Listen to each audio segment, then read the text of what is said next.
It was early 2025 when the first reports began trickling in, subtle at first, almost imperceptible to the wider public. Individual cryptocurrency holders, fintech users, and digital investors noticed tiny discrepancies in their accounts, mere fractions of their holdings missing, transactions they had not authorized. First, it seemed like glitches, minor software errors, mistakes that could be attributed to the growing pains of emerging financial technology. But within weeks, the small anomalies escalated into a crisis that no one could ignore. Billions of dollars had vanished from digital wallets across the globe. Cybersecurity experts and law enforcement agencies were stunned. The sophistication of the operation was unlike anything seen before. These were not ordinary hackers seeking quick profit or notoriety. This was a meticulously orchestrated digital campaign executed with precision and patience. The perpetrators exploited vulnerabilities in blockchain protocols, smart contracts, and the very architecture of digital wallets. They were invisible, leaving behind no fingerprints, no traces of traditional cybercrime patterns. The stolen funds were funneled through multiple layers of cryptocurrency exchanges mixed with lesser-known altcoins and obscured through decentralized platforms, making it almost impossible to trace the true destination. The first high-profile victim was a mid-sized digital asset management company in Europe. They had invested heavily in a new wallet security protocol touted as unbreakable, a system that had been audited by multiple cybersecurity firms and embraced by millions. Yet in the early hours of a Tuesday morning, over $120 million disappeared from their accounts. Employees arrived at the office to find no signs of a breach in the physical network. No servers had been tampered with, no alarms triggered, but the digital assets were gone. Panic ensued. Regulators and the company's internal security teams scrambled to contain the damage, but the perpetrators had already moved the funds through hundreds of intermediate wallets across multiple continents. Investigators soon realized that these were not haphazard attacks. Each theft was planned months in advance, involving reconnaissance, social engineering, and the exploitation of minute coding oversights in the software of wallets and exchanges. One lead showed that the perpetrators had created fake onboarding accounts months earlier, using them to study transaction patterns, security protocols, and behavioral habits of both institutions and individual users. They learned which security questions were easier to bypass, which authentication processes could be manipulated, and how timing could be leveraged to avoid triggering automated alerts.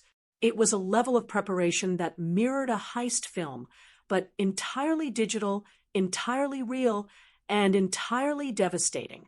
Meanwhile, the victims ranged from wealthy investors to ordinary users. Some had stored life savings in these digital wallets, trusting in the promise of decentralized finance, believing that blockchain technology was impervious to human greed and corruption.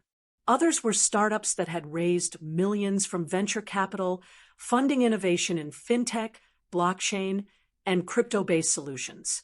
The collective losses were staggering, not only in dollar amounts, but in psychological impact. People felt violated in a space that was supposed to be secure, intimate, and personal. Every news report, every financial alert fueled a growing sense of vulnerability. The cybercriminals' method was consistently elegant. Rather than brute forcing their way into accounts or relying on ransomware to extort victims, they exploited the nuances of the technology itself. One investigation revealed that the hackers had exploited a rare vulnerability in the protocol handling cross-chain transactions. In essence, they had found a flaw that allowed them to transfer funds between chains without triggering conventional transaction verification. By the time security systems detected anomalies, the money was already gone, dispersed across multiple platforms, and layered with complex cryptographic obfuscation. Law enforcement agencies assembled a task force of blockchain analysts, cybersecurity engineers, and financial investigators. They combed through millions of transaction records, looking for patterns, for inconsistencies, for anything that could reveal a human touch behind the algorithmic precision. Slowly, a profile began to emerge. The perpetrators were not working randomly. They were patient, strategic, and almost surgical in their execution. Each attack was timed to coincide with peak transaction periods, when monitoring systems were stretched thin. They used a combination of automated scripts and carefully orchestrated human input, ensuring that no system flagged their activity as unusual. One of the more shocking revelations came from interviews with whistleblowers at one of the affected exchanges. These insiders described an unusual influx of shell accounts, many of them appearing to be run by AI systems programmed to mimic normal user behavior. These accounts would execute small, seemingly innocuous transactions, gradually learning the thresholds that triggered alerts and the delays in manual oversight. Over time, these digital decoys conditioned the monitoring systems to perceive the perpetrators' movements as normal activity. By the time the real transfer occurred, it was hidden in plain sight, a ghostly transaction invisible to conventional security measures. Meanwhile, the global financial ecosystem began to feel the ripple effects. Exchange platforms temporarily froze transactions, regulatory bodies demanded transparency, and governments began issuing warnings about potential instability in decentralized finance systems. In some regions, panic led to sudden withdrawal surges, plummeting valuations, and public outrage. But behind the headlines, investigators realized that the story was not merely about money. It was about the exploitation of trust, the fragility of digital systems, and the audacity of a new breed of criminal. The human angle was just as chilling. One small business owner in Southeast Asia had nearly lost their entire livelihood. The stolen funds included both personal savings and investor capital, leaving the company on the brink of collapse. Another case involved an elderly investor who had poured decades of retirement savings into a secure digital wallet. The loss was devastating, not just financially, but emotionally, leaving them questioning the safety of the very systems they had embraced in faith. Interviews with these victims revealed common threads: disbelief, confusion, and a lingering sense that the world they trusted had betrayed them. Experts in cybersecurity began to publish detailed reports outlining how these heists could have been prevented. Many pointed to systemic issues: rushed technological adoption, lack of standardized security audits, and overconfidence in supposedly foolproof systems. One cryptography specialist explained that the hackers' advantage lay in the assumption of perfection. Developers had assumed their protocols were flawless, and the attackers had exploited the subtle imperfections hidden in the code. Each attack was a reminder that even a single overlooked vulnerability could be leveraged to devastating effect. The media coverage was intense, ranging from sensational headlines about billions stolen overnight to in-depth analyses of blockchain security. Yet, even with worldwide attention, the perpetrators remained elusive. They left no conventional trails, no digital fingerprints that could be traced back to a physical location. For months, the task force and investigators pursued leads, analyzed blockchain forensic data, and coordinated with international law enforcement. Every step brought new insights, but no arrests. It was a digital phantom, a crime spree defined by invisibility, technical mastery, and audacious planning. As 2025 unfolded, patterns began to emerge. Analysts noticed that the attacks often targeted wallets connected to new DeFi projects, particularly those without robust security measures or those that had recently experienced high traffic. The hackers' methods adapted in real time, demonstrating a remarkable ability to exploit evolving vulnerabilities. Social engineering played a role as well. Phishing campaigns and carefully crafted email scams created additional entry points, often preying on human trust rather than technological failure. By the end of these initial investigations, it became clear that this was more than financial theft. It was a study in modern criminal ingenuity, a fusion of technology, strategy, and psychological manipulation. The world had witnessed sophisticated bank heists and Ponzi schemes before, but the scale and subtlety of the 2025 cyber heists were unprecedented. Each stolen billion carried with it a story of human error, technical exploitation, and the relentless pursuit of power and profit in a digital age.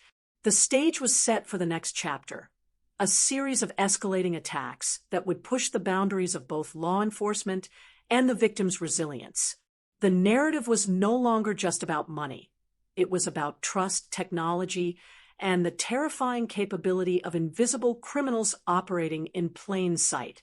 As investigators continued to track the digital breadcrumbs, the world waited with bated breath, aware that every unprotected wallet, every overlooked vulnerability, and every naive assumption could become the next target.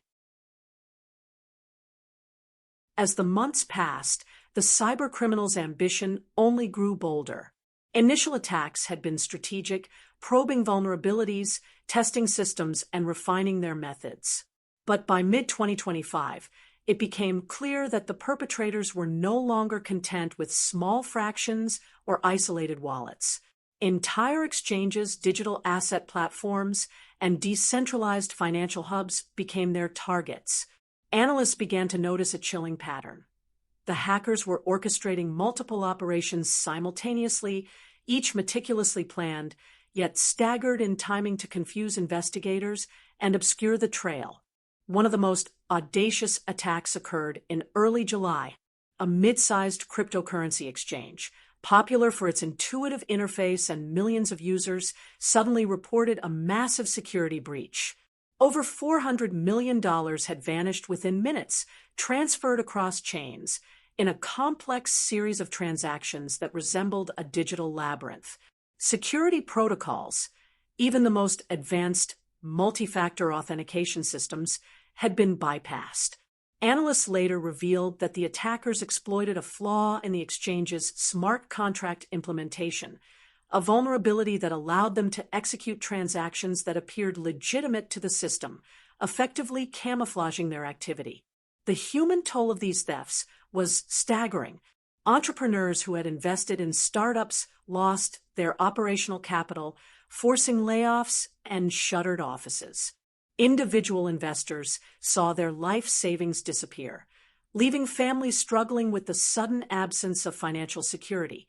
The psychological impact mirrored that of a physical heist. Victims reported insomnia, paranoia, and persistent anxiety. Some became obsessed with tracing the stolen funds, following blockchain trails late into the night, only to find themselves entangled in a digital maze crafted to elude detection. The scale of the operations suggested a high degree of organization. Cybersecurity specialists compared the attacks to organized crime syndicates of the pre-digital age, noting that the combination of technical skill, patience, and coordination required resources and discipline akin to a multinational criminal enterprise. There were hints that the perpetrators were not acting alone. Patterns suggested a networked group, each member handling specific tasks: coding, social engineering, wallet infiltration, and laundering of digital assets. The operation was no longer a crime of opportunity. It was a business, and the rules of engagement were as sophisticated as any corporate structure.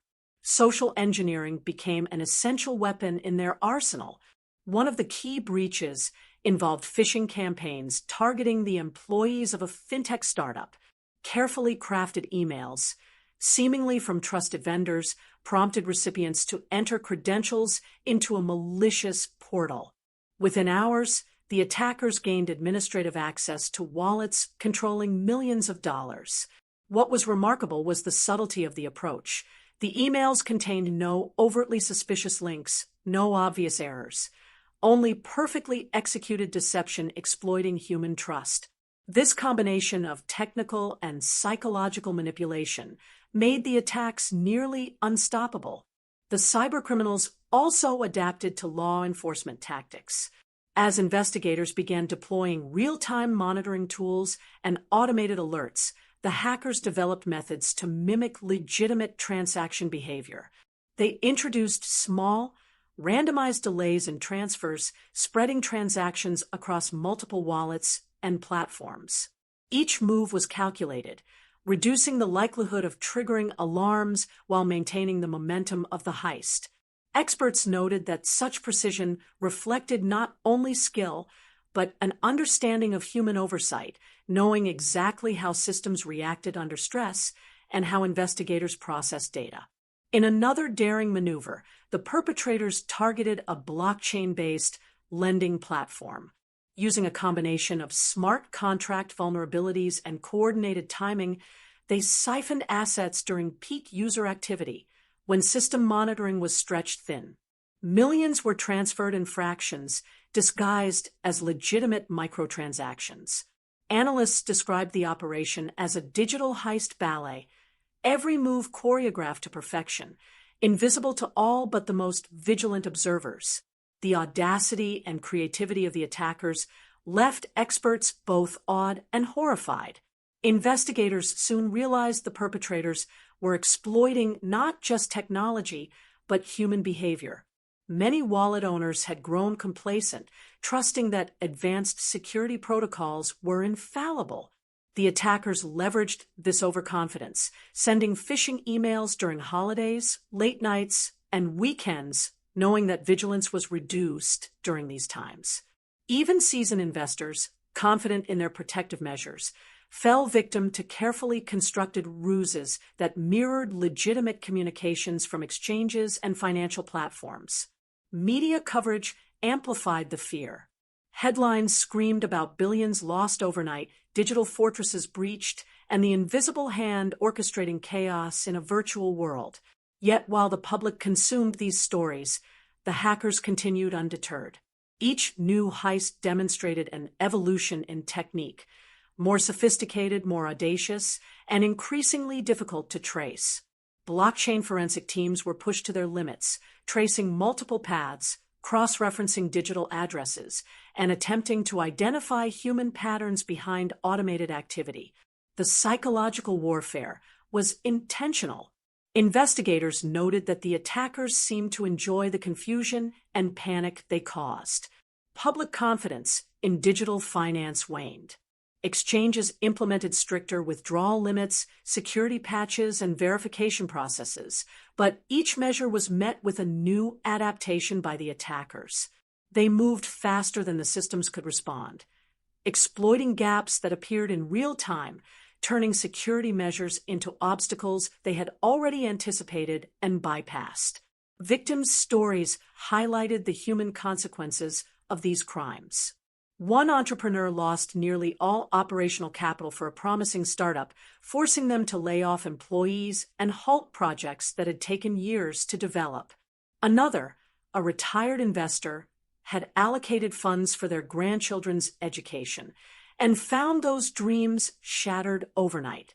These personal losses intertwined with the larger narrative of billions stolen, emphasizing that the attacks were not just abstract technical events. They affected real lives, families, and futures. As the year progressed, patterns emerged that suggested the attackers were highly organized and possibly internationally connected. Certain wallet addresses appeared in multiple heists, though always obfuscated through intermediary transactions. Analysts speculated about the involvement of multiple operators, each responsible for specific aspects of the operation. One group handling code exploits, another managing social engineering, and yet another coordinating the laundering of stolen assets. The level of coordination suggested planning akin to high-stakes corporate espionage rather than conventional crime. In a particularly sophisticated heist, the attackers infiltrated an exchange's liquidity pool, temporarily inflating asset values to trigger automated trading algorithms. Millions were extracted while the system continued to function as if nothing unusual occurred. Analysts called it financial engineering at a criminal scale, a seamless integration of coding, psychology, and strategy. The audacity of such operations sent shockwaves across fintech circles, forcing urgent reviews of security protocols and regulatory frameworks. International law enforcement agencies began to coordinate, realizing that this was no longer a local or isolated problem. Cybercrime units from Europe, North America, and Asia collaborated to track suspicious wallet addresses, identify potential intermediaries, and share intelligence on emerging attack vectors. Blockchain analytics firms provided critical insights, mapping the flow of funds and attempting to unmask the humans behind the algorithmic precision. Yet every lead seemed to evaporate, every trace carefully masked, reinforcing the elusive and almost mythical nature of the perpetrators. Amid this backdrop, some cybercriminal forums hinted at the existence of a group specializing in digital extraction, boasting techniques that blurred the line between hacking and high-level financial strategy. Whistleblowers from within smaller exchanges described unusual activity. Insiders being manipulated, security protocols subtly altered, and employees unknowingly complicit in the extraction of assets due to carefully orchestrated disinformation campaigns. The complexity of these operations highlighted a new era of crime, where technical expertise and psychological manipulation combined to create nearly unstoppable forces. By the end of mid-2025, the narrative was unmistakable. The cyber heists had evolved from opportunistic theft to a series of meticulously coordinated operations targeting both institutions and individuals. Each attack revealed a mastery of both technology and human behavior, exploiting vulnerabilities that ranged from flawed code to cognitive biases and overconfidence. Analysts, regulators, and victims alike realized that this was not just about money. It was about control, influence, and the power to manipulate a digital world that many believed was secure. The stage was set for the next chapter, a convergence of digital crime, human vulnerability, and the relentless pursuit of stolen wealth. Investigators knew that the perpetrators would escalate further, their confidence bolstered by repeated success. The world waited in tension, aware that each unprotected wallet, every overlooked system flaw, and every lapse in vigilance could be the next stage for audacious cyber heists. And as the digital frontier expanded, so did the audacity and ingenuity of those willing to exploit it. As the year progressed, the pressure on law enforcement and cybersecurity teams intensified. The audacity and scale of the cyber heists had shaken the global financial community to its core. What had started as isolated thefts evolved into a nearly unstoppable wave, and each successful operation emboldened the perpetrators. Yet, behind the veil of anonymity and technical sophistication, investigators began to piece together a trail, one that suggested human error, digital oversight, and subtle patterns that even the most careful criminals could not entirely erase. The breakthrough came when analysts noticed an unusual clustering of wallet activity. Certain intermediary addresses, previously thought to be fully anonymized, exhibited a consistent pattern of micro-movements. These small, deliberate transfers created a digital fingerprint, a signature unique to the perpetrator's method of laundering funds. By cross-referencing transaction times with known phishing campaigns and exploit activity, investigators were able to identify a network of wallets operating in concert. This discovery marked the first tangible lead in a year-long investigation that had seemed hopelessly abstract. At the same time, international collaboration intensified. Europol, the FBI, and cybersecurity firms began sharing intelligence in real time, creating a global task force that mapped transaction flows across multiple continents. Blockchain forensic specialists reconstructed the paths of billions in stolen assets, revealing a shocking level of sophistication. The attackers were exploiting emerging decentralized platforms, obscure altcoins, and cross-chain swaps to obscure their trail. But the team found subtle flaws in their strategy, timing inconsistencies, repeated use of similar obfuscation algorithms, and human errors in handling recovered assets. While the investigators worked tirelessly behind the scenes, the human cost of the crimes remained palpable. Small businesses remained in jeopardy, individuals struggled to rebuild savings, and public confidence in digital finance wavered. Social media forums were filled with accounts of financial ruin, fear, and outrage. Victims described sleepless nights, anxiety attacks, and a sense of helplessness as the criminals moved billions through an invisible, virtual maze.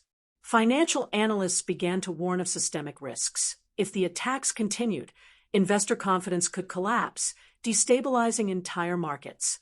The perpetrators, sensing increased scrutiny, adapted. They split their operations into smaller, more segmented attacks, diversifying their methods and spreading risk across multiple chains and platforms. Yet, each adaptation left traceable anomalies. Investigators noticed subtle timing patterns, repeated code signatures, and behavioral consistencies that revealed the human hand guiding the algorithms. The task force, combining technical expertise and psychological profiling, began to narrow down potential suspects. The investigation was no longer purely digital. It had become a battle of wits, strategy, and patience. One critical breakthrough occurred when an insider from a compromised exchange came forward anonymously. They provided details of internal communications, log access, and subtle manipulations that had been carried out under duress or through coercion. This insider testimony illuminated the inner workings of the attacks, how human manipulation complemented technical exploits, how employees' inadvertent actions facilitated fund transfers, and how trust had been weaponized. Investigators now had the missing link, the blend of technology, strategy, and psychology that defined the cybercriminals' modus operandi. Forensic teams began meticulously tracing the movement of stolen assets. Layer by layer, the billions in digital wealth were mapped, revealing paths through decentralized exchanges, private wallets, and obscure blockchain networks. Every digital breadcrumb was analyzed, cross-referenced, and verified. It was painstaking work, but slowly the outlines of the operation emerged. Investigators could identify clusters of activity associated with specific attacks, connecting wallets to known phishing campaigns, compromised accounts, and even minor technical mistakes made by the perpetrators. Meanwhile, the public remained captivated. News outlets ran headlines about the largest digital heists in history, with billions of dollars siphoned into invisible accounts. Analysts discussed the vulnerabilities in emerging financial technologies, regulatory gaps, and the ingenuity of criminals exploiting both digital infrastructure and human behavior. Victims appeared in interviews, sharing harrowing accounts of financial devastation, sleepless nights, and the psychological toll of feeling powerless in a world dominated by invisible cyber forces. As the investigation reached its climax, authorities orchestrated a series of coordinated operations targeting multiple jurisdictions simultaneously.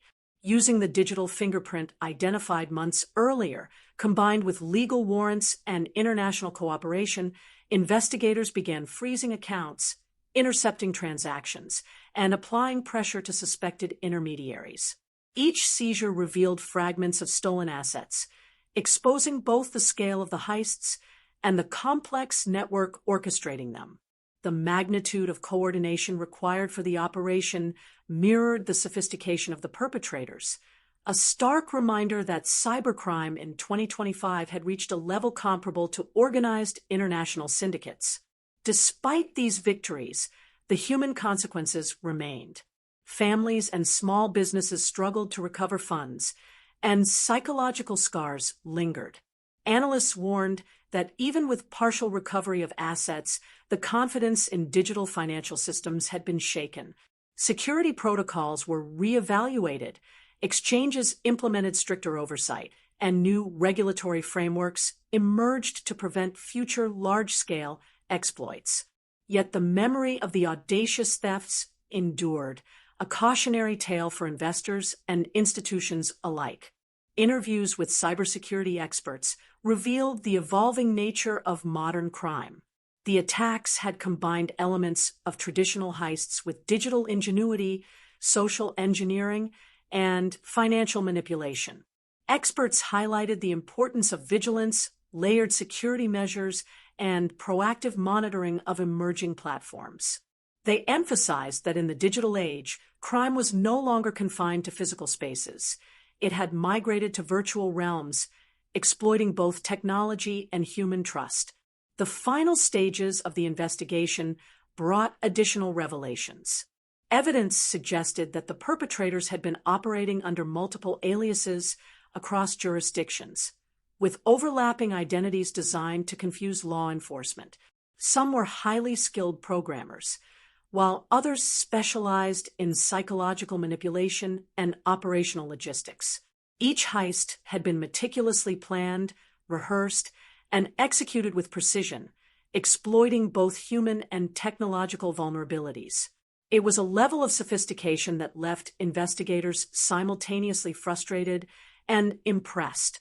Eventually, law enforcement achieved multiple arrests, disrupting significant portions of the criminal network.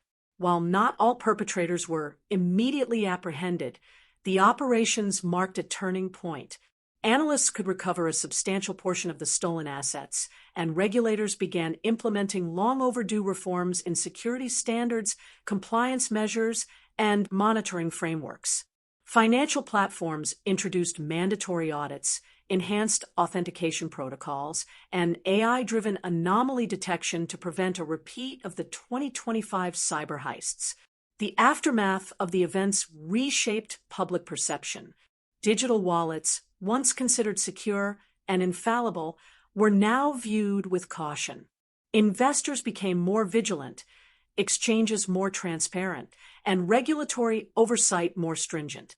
The psychological impact lingered. Victims carried memories of vulnerability, distrust, and the realization that even in a highly technical world, human oversight, complacency, and innovation gaps could be exploited with devastating consequences. Beyond financial recovery, the story highlighted the evolving nature of crime in the digital era. Cybercriminals had demonstrated an ability to blend technical skill with human psychology, creating a sophisticated form of theft that transcended borders and challenged conventional law enforcement methods. It was a lesson for the world. In an increasingly digital society, security was not just technical, it was behavioral, organizational, and systemic. Every oversight, no matter how small, could become an avenue for exploitation. By the end of 2025, the cyber heists had left a permanent mark on both the financial world and the collective consciousness. Billions had been stolen, many victims faced irrevocable losses, and trust in digital finance had been shaken. Yet, thanks to relentless investigative work, international cooperation, and technological innovation, substantial portions of the stolen assets were recovered, key perpetrators were arrested, and security standards were transformed. The narrative of audacity, deception, and relentless pursuit had reached its climax, leaving behind lessons for investors, technologists, regulators, and the public alike. In the quiet aftermath, experts reflected on the events as a turning point. Digital finance was no longer an experiment. It was a battlefield requiring constant vigilance, innovation, and ethical responsibility. The perpetrators, while cunning and sophisticated, had ultimately been exposed by the combination of human insight, technical expertise, and collaborative investigation. It was a testament to the enduring importance of diligence, transparency, and accountability in a world increasingly dominated by digital assets, and a stark reminder that in the age of technology, crime and ingenuity would forever be intertwined.